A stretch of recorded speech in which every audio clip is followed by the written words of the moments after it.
wa bihi nasta'inu ala umuri dunya waddin wa ala alihi wa sahbihi ajma'in amma ba'd.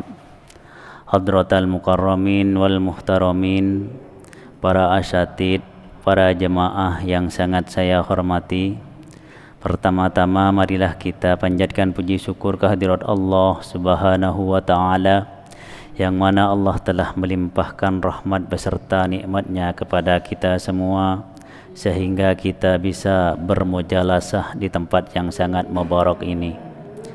Kedua kalinya salawatullah wassalamuhu semoga senantiasa tercurahkan keharibaan baginda Rasulullah sallallahu alaihi wasallam yang selalu kita rindukan syafaatnya di dunia, terlebih lagi di akhirat nanti. Yang ketiga kalinya, marilah kita melaksanakan kewajiban kita, yakni belajar bersama, yang mana pada malam saat ini kita akan membahas tentang masalah najis. Karena najis ini adalah sesuatu yang sifatnya sangat berhubungan dengan manusia, dan banyak meskipun sudah mengerti cuma masih kurang paham dalam cara-caranya. Adapun najis itu sendiri yaitu ada 3 bagian atau 3 macam.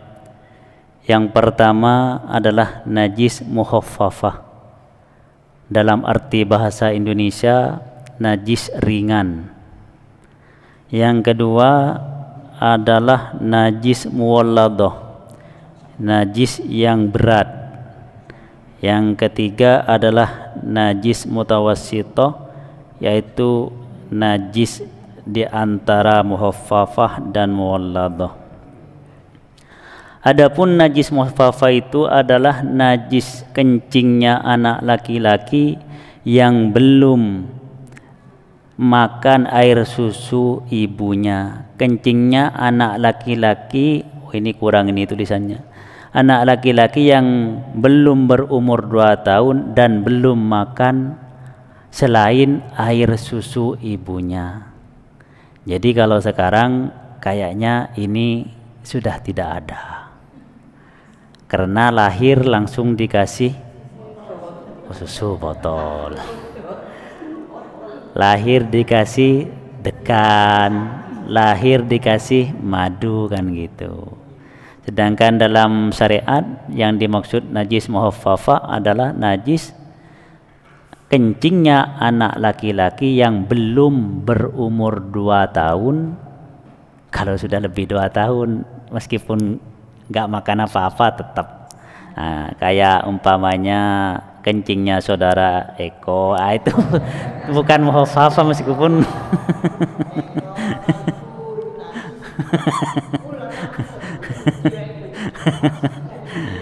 tuh. Yang kedua adalah najis muwalladah, najis yang berat. Najis yang berat itu ya dalam segi hal hukumnya nanti kita bahas masalah cara mensucikannya, yaitu najisnya anjing dan babi. Yang ketiga adalah najis mutawassithah, najis selain najis muhaffafah dan selain najis muwalladah, itu namanya najis mutawassithah. Adapun cara mensucikannya, mensucikan najis muhaffafah itu cukup dengan disiram. Itu kalau najis muhaffafah. Di kalangan masyarakat yang terjadi itu kebanyakan meskipun najis mutawassithah itu cuma disiram. Lah itu tidak suci masih. Dengan catatan bukan di tempat yang permanen. Kalau tempat permanen memang cukup disiram, tapi dengan catatan harus dibersihkan dulu, najisnya dihilangkan dulu terus disiram, itu sudah suci. Kayak di lantai kena kencing, lah kita sebaiknya ya kalau bisa sebaiknya tunggu kering, setelah kering digosok dengan debu, debunya dibuang, sapu bersih, terus setelah itu disiram. Itu cara mensucikan lantai dari najis. Kalau dipel, nah, dipel ya bisa juga, asalkan cara ngepelnya harus ke semuanya. Kalau tidak ke semuanya, dikhawatirkan nanti najisnya itu malah menyebar dan kurang bersih. Kalau bersih tidak masalah. Istilahnya sifatnya itu semua hilang. Yang dimaksud bersih itu sifatnya hilang. Sifatnya apa? Warnanya, baunya, rasanya. Lah kalau umpamanya ada najis yang sulit untuk dihilangkan, baunya masih lengket terus, lah itu memang itu dimakfu. Tapi kalau memang sulit, sudah dibersihkan, digosok, tapi setelah dicium kok masih ada bau, setelah itu dibasuh lagi kok masih ada bau, itu sudah dimakfu kalau seperti itu.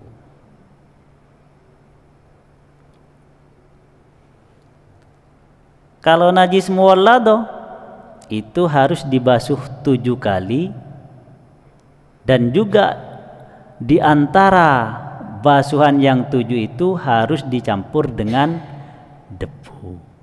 Airnya harus dicampur dengan debu. Itu cara mensucikan najis muwalladoh. Kalau najis mutawasitoh, yaitu tadi harus dibasuh, bukan disiram. Disiram dengan dibasuh itu lain. Kalau dibasuh itu harus dibersihkan, baik dengan tangan atau dengan kaki. Jadi yang kena najis itu harus dibersihkan gini. Atau kalau kan biasanya kan jijik kan gitu, kalau orang yang jijian ngenge anake kan ngono kan jijik. Lah iku disiram terus dibersihkan dengan kakinya dulu gitu. Itu cara mensucikan najis mutawassitoh. Dan itu pun airnya harus dialirkan, maksudnya itu disiramkan. Makanya pengajian yang kemarin masalah istinja itu ada yang tanya masalah mensucikan dengan tisu, lah itu tidak bisa. Yang bisa dengan tisu itu istinja, bukan menghilangkan najis. Makanya kan ini yang kurang, ada yang kurang paham. Istinja itu memang mensucikan najis juga, tapi setelah membuang air besar atau air kecil, dan itu pun di tempat itu saja. Kalau najisnya pindah ke tempat lain, maka tidak boleh.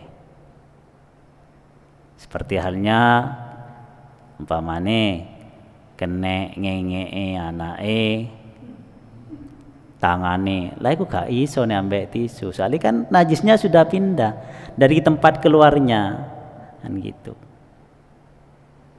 Lah kalau tisu kan yang jelas memang bersih, tapi tidak bisa mensucikan karena tidak memenuhi syarat. Air yang kurang dari 2 kullah itu harus dialirkan kayak ini. Lah gak boleh ini langsung dibasuh ditempelkan, enggak boleh, harus disiramkan. Itu menurut madhab Syafi'iyah. Karena kalau disiramkan airnya akan ke bawah. Jadi maksudnya tidak jadi najis karena airnya itu ada tekanan ke bawah gitu loh. Memang kalau nyambungnya tetap nyambung, namanya air tetap nyambung, tapi kan ada tekanan ke bawah, maka tidak mungkin najis itu kan ke atas karena ada siraman gitu.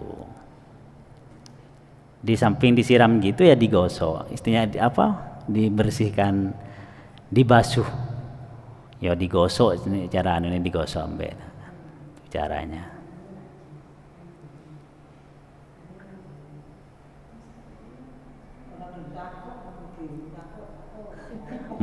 Kalau kurang paham, mari kita selesaikan bersama-sama. Mungkin ada yang kurang paham, monggo. Di sini ada Ustadz Saiful, ini ada Ustadz Eko Sukmono, ini ada juga Bapak Arifin. Monggo yang kurang paham masalah apa, masalah najis ini kita selesaikan bersama-sama. Ndak popo, kau usah sini-sin.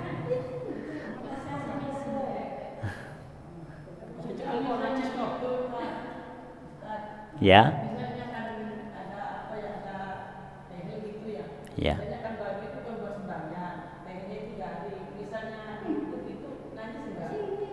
Kalau sudah kering. Kalau masalah najis, semua imam itu sepakat kalau kering itu tidak menajiskan pada yang lain, asalkan sama-sama kering, itu tidak menjadi najis. Ya, maksudnya sholatnya di tehel itu. Oh.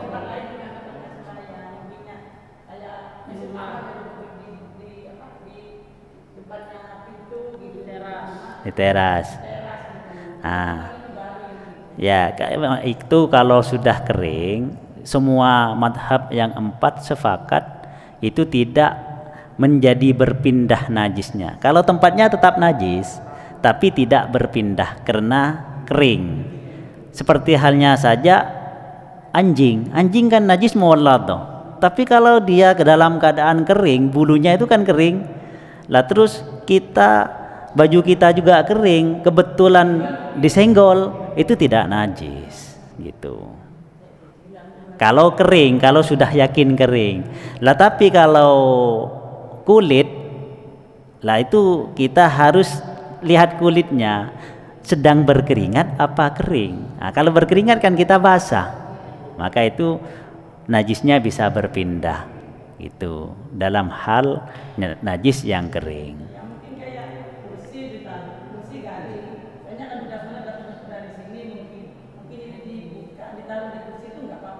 Tidak masalah kalau sudah kering, tidak masalah ya, tidak masalah. Ya, tidak masalah. Kalau kering sama-sama kering itu tidak masalah. Juga ada lagi yang biasa itu kurang paham masalah banjir. Masalah kan sudah biasa kalau di Surabaya kalau musim hujan jalan-jalan terutama ya Gang 7 dan Gang 6 jalan ke masjid kan banjir. Nah, jalan yang banjir itu dalam kitab I'anatut Thalibin Syekh Abu Bakar Sato menyatakan kalau torik kata Arab, kata bahasa Indonesianya adalah jalan. Kalau jalan itu najisnya dimakfu. Jadi sampean meskipun banjir, yang jelas kalau di sini itu ya dari got-got yang biasa dibikin ngenge sama orang-orang sana kan gitu, itu memang najis. Tapi kalau jalan itu hukumnya dimakfu, diampuni. Tapi kalau masuk masjid, nah ini sekarang kan ada tapinya. Kalau masuk masjid meskipun suci kita harus basuh kaki dulu. Kenapa? Karena takut mengotori masjid. Bukan najisnya itu yang dipermasalahkan, mengotori masjid lah itu yang tidak boleh. Kalau najisnya sudah dimakfu, tapi yang jelaskan kaki kita kotor, maka penitia pengurus memberi keran untuk basuh kaki itu bukan untuk menyucikan tapi untuk membersihkan agar kita tidak mengotori masjid. Karena mengotori masjid tidak boleh. Gitu.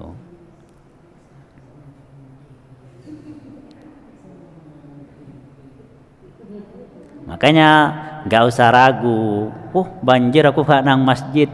Tidak jadi alasan kalau banjirnya. Yang jadi alasan tidak berjemaah itu hujannya. Kalau kita tidak punya payung. Kalau punya payung juga gak jadi alasan. Ya, ini aras-arasan kan gini. Makanya hukum berjamaah itu menurut madhab Syafi'iyah kan fardhu kifayah. Lah kalau semua orang di kampung itu aras-arasan, terus terjadi tidak ada orang yang berjamaah di kampung itu, ya dosa semua. Kalau ada yang satu orang yang melaksanakan sholat jemaah, semuanya gugur, maka semuanya harus berterima kasih pada orang yang melaksanakan sholat berjemaah itu. Nah saiki iki zamane mangkane sering kewalik. Nah. Ne panjiri tinggi tapi roknya cok tinggi-tinggi, tidak masalah.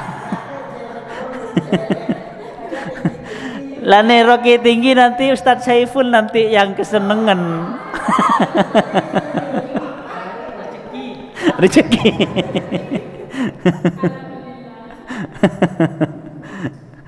Nanti bisa-bisa sama Ustadz Saiful nanti kerannya diputar terus biar banjirnya tinggi gitu.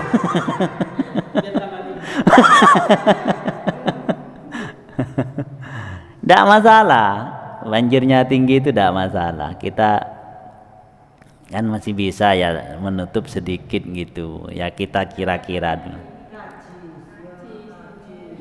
Nah makanya kalau di jalan itu najisnya dimakfu, maksudnya dimaafkan tuh. Seperti halnya di depan kamar mandi. Nah, depan kamar mandi kalau memang itu kan basah, itu sudah jelas basahnya dari kencing, ya najis. Tapi kalau basahnya itu kita masih mengira-ngira air apa, itu dimakfu gitu loh. Dalam Islam kan enaknya itu. Tapi oleh sebagian orang itu malah dimanfaatkan. Hal yang dipermudah seperti itu malah dibikin menjadi ceroboh. Makanya Imam Asy-Syatiri dulu pernah menangis. Beliau waktu ditugas menjadi pengajar di Inggris, beliau itu mengajarkan masalah najis. Dan semua murid-muridnya itu sangatlah paham. Dan di negara itu memang semuanya itu disiplin. Setelah itu Imam Asy-Syatiri kembali ke Mesir. Ada 2 orang muridnya yang rindu pada Imam Asy-Syatiri. Lalu dia pergi ke Mesir. Di perjalanan muridnya itu membayangkan betapa bersihnya kota Mesir itu. Karena dalam Islam cara mengajarkan masalah najis kan seperti itu.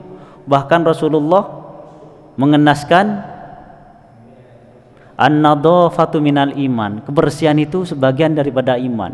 Jadi bayangan di muridnya Imam Asy-Syatiri itu ini pasti kota Mesir itu pasti bersih, indah dan bersih. Setelah nyampe di Mesir, muridnya itu kaget karena ada orang kencing di pinggir tembok yang dekat dengan musholla. Setelah itu nyampe di dalamnya Imam Asy-Syatiri, muridnya nanya, "Ya Syekh, bagaimana keadaan sebenarnya di sini? Dalam Islam sampean ngajarkan saya an-nadhafatu minal iman. Najis itu gini. Tapi saya tadi sempat melihat orang kencing dekat musholla di sebelahnya tembok." Maka Imam Asy-Syatiri menangis. Itulah orang-orang yang kurang tanggung jawab. Orang semakin tahu kadang semakin mudah untuk melalaikannya, semakin enteng. Makanya wong iku nek wong bodoh iku enak, cara ngulang-ngulangi enak. Lah nek wong setengah bodoh setengah pinter, lah iki sing paling ruwet. Nek carine Jokowi ruwet. Ya mungkin penduduk Indonesia ya mungkin ya itu tengah-tengah itu mungkin. Lah kalau orang yang pinter enak, pinternya sudah pinter cuma dia lupa, itu enak. Kita cuma tinggal mengingatkan saja sudah selesai. Lah yang di tengah-tengah ini pinter gak pinter, bodoh gak bodoh, lah itu biasanya pingin menang dewi. Apa yang dia kerjakan itu harus dibenarkan, lah itu loh. Yang terjadi seperti itu biasanya wong tengah-tengah itu. Nek cari ini sinten niku. Sing tengah-tengah saja iku. Iku keliru berarti. Iya. Titi Vera. Titi Vera iku keliru. Soalnya ini wong iku tengah-tengah dalam masalah pengertiannya itu paling gak enak iku. Paling sulit cara ngandani.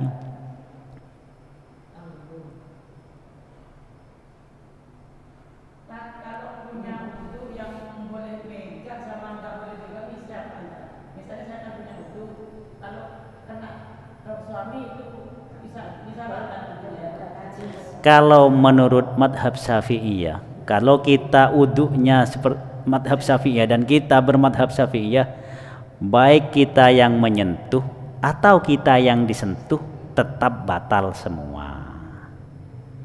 Tuh.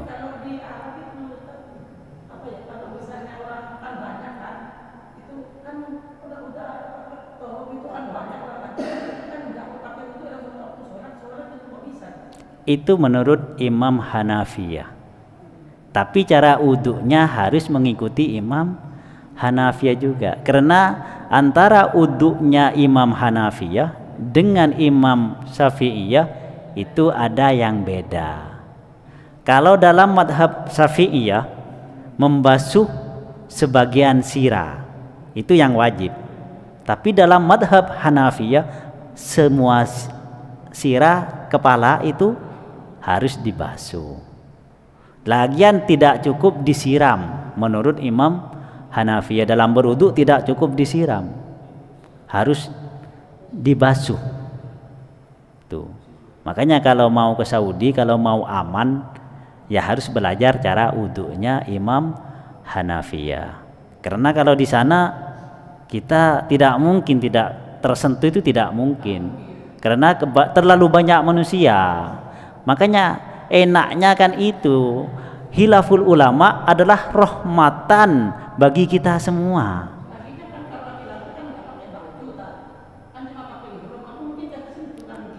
Lah makanya tidak mungkin, tidak tersentuh itu tidak mungkin. Sholat itu menurut Imam Hanafiyah yang menyentuh yang batal. Itu menurut Imam Hanafiyah. Yang tersentuh tidak batal. Kalau kita sama-sama tidak menyentuh karena ada darurat, ya sama-sama tidak batal kan gitu. Cuma ya itu tadi kendalanya, harus cara wudhunya juga ikut Imam Hanafiyah. Ada sebagian madhab Syafi'iyah yang berpendapat seperti itu, tapi tidak kuat. Pendapat itu tidak masyhur. Jadi lebih baik kita kalau mau umroh atau haji itu belajar cara wudhunya Imam Hanafiyah. Jadi setelah di situ kita berwudhu niat ikut Imam Hanafi. Jadi batalnya pun juga ikut Imam Hanafi. Karena ikut imam itu tidak boleh diambil enaknya saja. Batalnya ikut Imam Hanafi, wudhunya ikut Imam Syafi'i, tidak boleh. Kalau batalnya ikut Imam Hanafi, wudhunya juga harus ikut Imam Hanafi. Lalu terjadi di Indonesia ya kebanyakan yang tidak tahu itu asal usulnya dari mana. Ya seperti itu. Batalnya ikut Imam Hanafi, wudunya ikut Imam Syafi'i, karena kan enak kalau wudunya Imam Syafi'i itu cepat.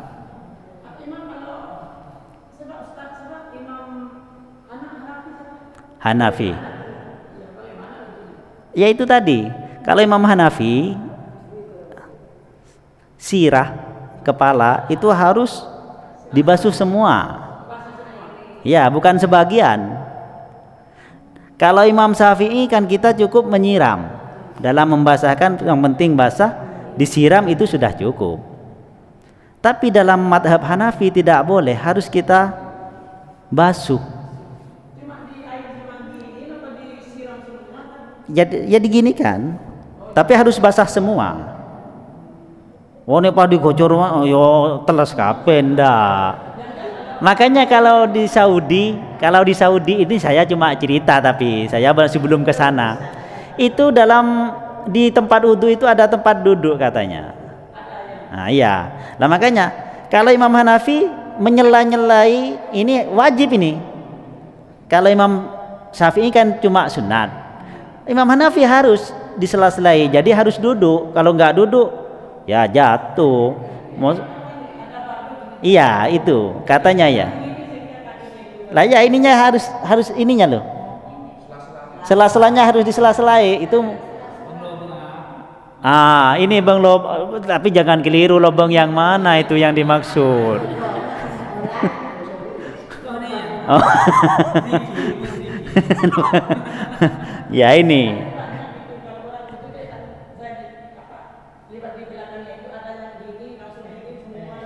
Lah itu Imam Hanafi itu. Lah kalau kita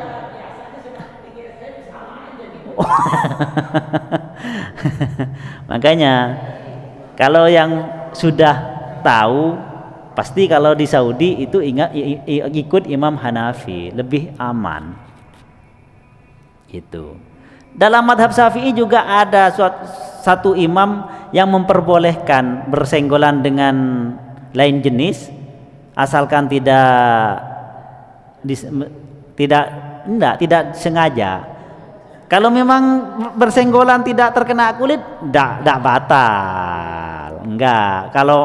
Makanya kalau mau salaman, mau ke masjid salaman sama suaminya, ya rukunya kan gini. Tidak masalah kalau tidak batal. Yang batal itu kalau kulit ketemu kulit. Lah umpamane kepingin kak enak nih pakai gini. Rambut ketemu rambut gak batal. Gigi ketemu gigi kepingin gak batal. Tapi bibir batal, giginya saja yang gak batal karena gigi bukan termasuk kulit.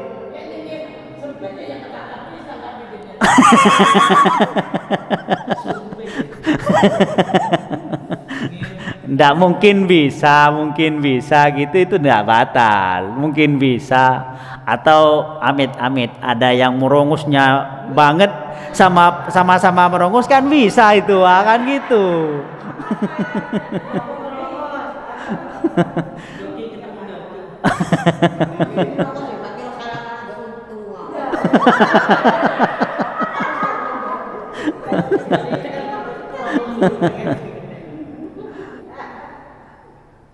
Itu yang kita harus lakukan. Jadi kalau di Indonesia ya enak, kalau di Arab itu orang berapa puluh juta itu tempatnya kan cuma berapa.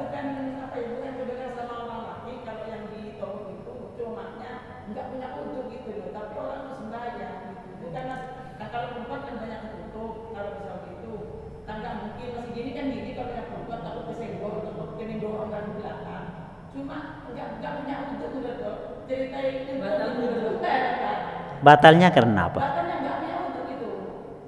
Kalau nggak punya unduk ya nggak boleh lah.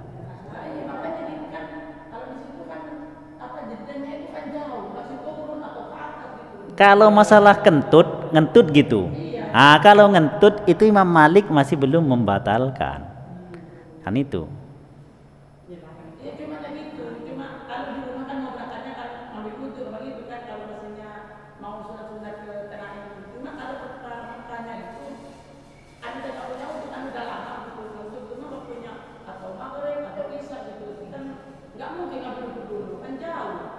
Lama, ya kalau memang betul-betul tidak punya wudu, sudah tidak punya wudu, ya nggak boleh. Tawaf aja nggak boleh.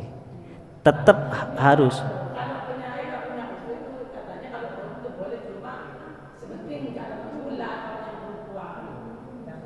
Udah boleh tawaf, harus bersih dari dua hadas.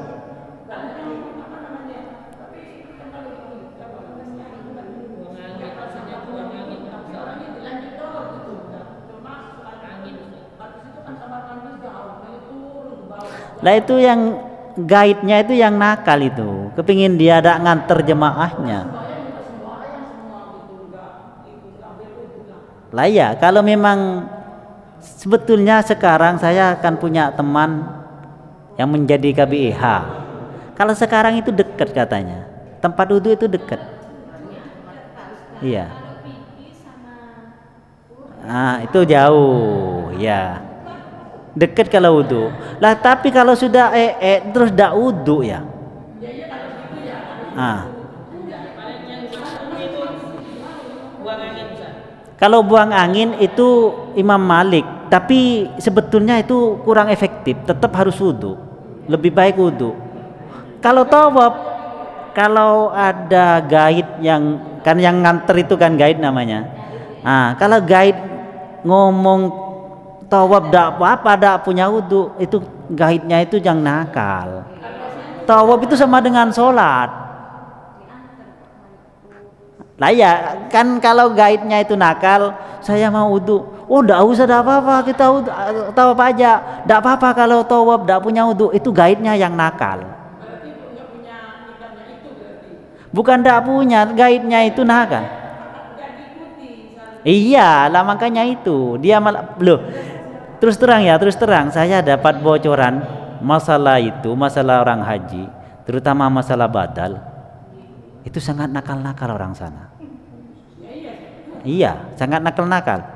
Ada, soalnya saya banyak teman yang kerja di sana, terus cerita, ya bahkan dia sendiri kadang ya gitu loh. Itu kan badal itu orang satu harus badalnya orang satu. Lah itu ada orang 5 diambil semua, gitu loh. Nggak boleh, kalau badal harus membadali orang satu. Jadi orang sana itu, orang yang ada di Mekah itu jangan kita kira orang-orang itu semuanya ahli ibadah. Banyak yang ahli penipu juga. Jadi karena orang Mekah yang bilang seperti ini kita langsung percaya, jangan. Kita lebih baik percaya dengan apa yang telah dituliskan oleh imam yang sudah masyhur. Makanya kalau anak pesantren jelasnya tetap berpedoman dengan kitab-kitab kuning. Kalau masalah kitab kuning yang paling paham Ustadz Syaiful. Nah, bukan hanya kitabnya yang warna kuning Ustadz ya. Oh.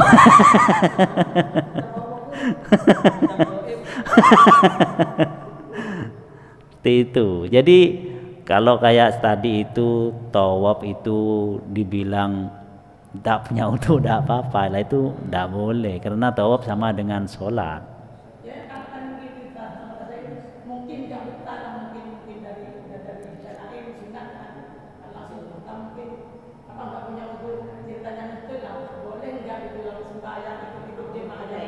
Tidak boleh, tetap tidak boleh. Orang sholat tidak punya wudu malah dapat dosa, seperti halnya orang puasa. Puasa kan itu wajib bagi semua umat Islam. Tapi kalau sedang ada halangan seperti haid kan jadi haram. Seperti halnya sholat. Sholat juga wajib, tapi ada syarat dan rukunnya. Syaratnya kita harus suci dari 2 hadas, dari 2 perkara, yaitu harus suci dari hadas dan harus suci dari najis. Itu. Nah kalau kita sedang hadas kita sholat, tidak boleh, sholatnya malah haram karena kita tidak suci. Dengan landasan innallaha yuhibbul mutahhirin, sesungguhnya Allah itu cinta pada orang-orang yang suci. Jadi kita menghadap Allah harus suci. Suci ya dari hadas dan juga najis, bukan dari najis saja. Maka ada ceritanya dulu itu, ya ceritanya seorang ulama, bukan ceritanya orang-orang tukang beca, bukan, ini ulama yang cerita. Sudah selesai. Ceritanya nanti bersambung bulan depan aja ya. Semoga ada manfaatnya. Al-Fatihah.